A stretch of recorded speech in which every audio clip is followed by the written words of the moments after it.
दोस्ती वीडियो को पूरा देखने से पहले चैनल को लाइक करो और सब्सक्राइब करो। धन्यवाद। गौतम बुद्ध की कहानी कोई अपना नहीं होता। गौतम बुद्ध, जिन्हें सिद्धार्थ भी कहा जाता है, का जीवन और उनकी शिक्षाएं संसार के प्रत्येक कोने में लोगों के दिलों तक पहुंची हैं। बुद्ध ने मानव जीवन के दुख, मोह और माया से मुक्त होने के मार्ग को दिखाया। उनकी शिक्षाओं में से एक महत्वपूर्ण शिक्षा है, कोई अपना नहीं होता। यह वाक्य न केवल जीवन के स्थायित्व और अस्थायित्व को दर्शाता है, बल्कि हमें यह भी समझाता है कि इस संसार में किसी भी वस्तु, व्यक्ति या संबंध से अत्यधिक आसक्ति दुख का कारण बन सकता है। यह कहानी गौतम बुद्ध के जीवन की एक महत्वपूर्ण घटना को बयान करती है, जिसने उनके शिष्यों और उनके अनुयायियों को यह समझने में मदद की कि असली शांति और मुक्ति तब आती है जब हम किसी भी चीज या व्यक्ति से अत्यधिक जुड़ने से बचते हैं, क्योंकि इस संसार में कुछ भी स्थायी नहीं है। सिद्धार्थ का प्रारंभिक जीवन। सिद्धार्थ गौतम का जन्म लुम्बिनी में एक राजकुमार के रूप में हुआ था। उनके पिता राजा शुद्धोधन ने उन्हें हर प्रकार के सुख सुविधा से भरपूर एक जीवन प्रदान किया था। बचपन से लेकर युवावस्था तक सिद्धार्थ ने एक अत्यंत विलासिता से परिपूर्ण जीवन जिया। उन्हें संसार के दुख दर्द से दूर रखा गया था। उनका विवाह यशोधरा नामक राजकुमारी से हुआ और उनके एक पुत्र हुआ जिसका नाम राहुल रखा गया। परंतु इस विलासितापूर्ण जीवन के बावजूद सिद्धार्थ के मन में संसार की असली सच्चाई जानने की जिज्ञासा उत्पन्न होने लगी। एक दिन जब वे महल से बाहर निकले तो उन्होंने वृद्धावस्था, बीमारी और मृत्यु के दृश्य देखे। यह दृश्य उन्हें बहुत विचलित करने वाले लगे और उन्होंने महसूस किया कि जीवन में दुर्ख अटल है। तभी से उनके मन में संसार की वास्तविक सच्चाई की खोज शुरू हो गई। ज्ञान की प्राप्ति, महल और परिवार का त्याग कर सिद्धार्थ जंगलों की ओर चले गए।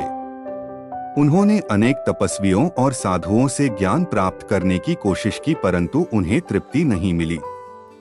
अंततः उन्होंने बोधगया में एक पीपल के वृक्ष के नीचे ध्यान में बैठने का निश्चय किया और कहा कि जब तक उन्हें सत्य का ज्ञान नहीं होगा वे इस स्थान को नहीं छोड़ेंगे। कई दिनों के कठोर तप और ध्यान के बाद उन्हें ज्ञान की प्राप्ति हुई और वे गौतम बुद्ध बने। गौतम बुद्ध ने 4 आर्य सत्यों की खोज की जो जीवन की वास्तविकता को दर्शाते हैं। 1. दुख सत्य है, जीवन में दुख अवश्यंभावी है। 2. दुख का कारण तृष्णा है, अत्यधिक चाहतासक्ति। 3. दुख का अंत संभव है, निर्वाण या मोक्ष प्राप्त करके।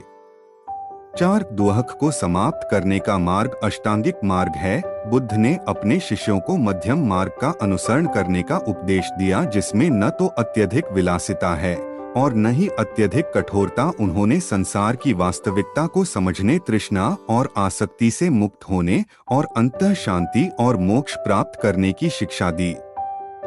कोई अपना नहीं होता की कहानी गौतम बुद्ध की एक अत्यंत प्रसिद्ध कहानी है जो यह समझाती है कि संसार में कोई भी चीज या व्यक्ति वास्तव में अपना नहीं होता।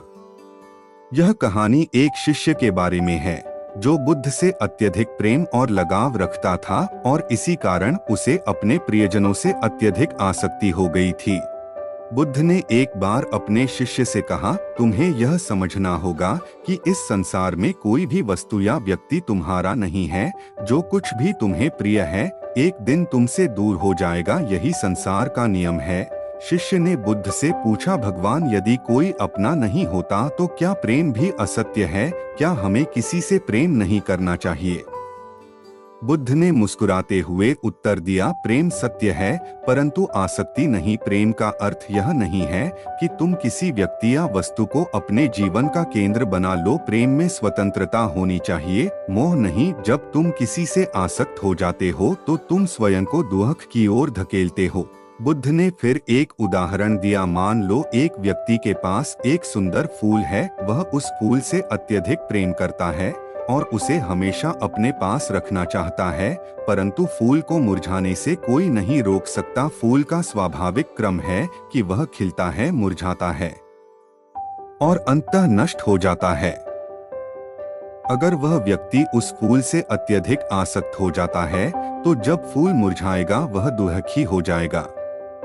परंतु अगर वह उस फूल की सुंदरता का आनंद ले और उसे बिना किसी आसक्ति के स्वीकार करे तो वह कभी दुखी नहीं होगा, भले ही फूल मुरझा जाए। अपने प्रिय शिष्य आनंद को सीख। गौतम बुद्ध के जीवन की अंतिम दिनों की एक घटना है जो कोई अपना नहीं होता के सिद्धांत को और स्पष्ट करती है। बुद्ध के प्रिय शिष्य आनंद ने बुद्ध की सेवा में अपना पूरा जीवन समर्पित कर दिया था। जब बुद्ध के निर्वाण का समय आया तो आनंद अत्यधिक दुखी हो गए। वे रोते हुए बुद्ध के पास गए और कहा, भगवान आप हमें छोड़कर कैसे जा सकते हैं? आपके बिना हम क्या करेंगे? बुद्ध ने आनंद से कहा, आनंद क्या मैंने तुमसे कभी यह कहा था कि मेरा शरीर स्थायी है? क्या मैंने तुमसे यह कहा था कि मैं सदा जीवित रहूंगा? जो जन्म लेता है उसका मरण भी निश्चित है। यह संसार का नियम है। तुम मेरे शरीर से आसक्त मत हो। मेरा सत्य, मेरा ज्ञान और मेरी शिक्षाएं सदा तुम्हारे साथ रहेंगी। बुद्ध ने आनंद को समझाया कि संसार में कुछ भी स्थायी नहीं है, चाहे वह व्यक्ति हो, वस्तु हो या संबंध, सब कुछ अस्थायी है। जो इस सत्य को समझ लेता है वह संसार के मोह और दुख से मुक्त हो जाता है। धम्म और विनय। बुद्ध ने अपने शिष्यों को यह भी सिखाया कि जब वे उनके शरीर के बिना होंगे तब उन्हें धम्म और विनय, धर्म और अनुशासन को अपना मार्गदर्शक बनाना चाहिए। बुद्ध ने कहा, तुम्हें मेरे शरीर से नहीं, मेरे धम्म और विनय से जुड़ना चाहिए। यही तुम्हारे सच्चे गुरु होंगे और यही तुम्हारा मार्गदर्शन करेंगे। यह शिक्षा उनके शिष्यों को यह समझाने के लिए थी कि वे केवल उनके शरीर के प्रति आसक्त न हो। असली मार्गदर्शन उनके विचारों और शिक्षाओं में है, न कि उनके शारीरिक रूप में। यही कारण है कि बुद्ध ने अपने निर्वाण के बाद भी अपने अनुयायियों को एक स्थिर और मजबूत धम्म संघ, धर्म समुदाय दिया, जो आज भी पूरी दुनिया में उनके विचारों का प्रचार करता है। कोई अपना नहीं होता का संदेश। कोई अपना नहीं होता का मतलब यह नहीं है कि हमें लोगों से दूर रहना चाहिए या किसी से प्रेम नहीं करना चाहिए। इसका मतलब यह है कि हमें इस बात को समझना चाहिए कि संसार में कोई भी वस्तु या व्यक्ति स्थायी नहीं है। सभी चीजें समय के साथ बदलती हैं और अगर हम इस सच्चाई को स्वीकार कर लें तो हम दुख और मोह से बच सकते हैं। बुद्ध का यह संदेश हमें यह सिखाता है कि हमें प्रेम करना चाहिए परंतु मोह और आसक्ति से बचना चाहिए। हमें इस बात को समझना चाहिए कि जो आज हमारे पास है वह कल नहीं भी हो सकता है और यही संसार की प्रकृति है। जब हम इस सत्य को स्वीकार कर लेते हैं तो हमें दुख नहीं होता बल्कि हम शांति और संतोष की अवस्था में पहुंच जाते हैं। गौतम बुद्ध की यह शिक्षा आज भी उतनी ही प्रासंगिक है जितनी उनके समय में थी। संसार के प्रत्येक व्यक्ति को यह समझना चाहिए कि किसी भी व्यक्ति, वस्तु या संबंध से अत्यधिक आसक्ति दुख का कारण बन सकती है।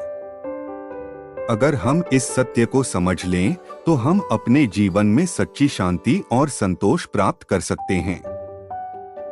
निष्कर्ष, गौतम बुद्ध की कोई अपना नहीं होता की शिक्षा हमें संसार के अस्थायित्व और अपरिवर्तनशीलता को समझने में मदद करती है।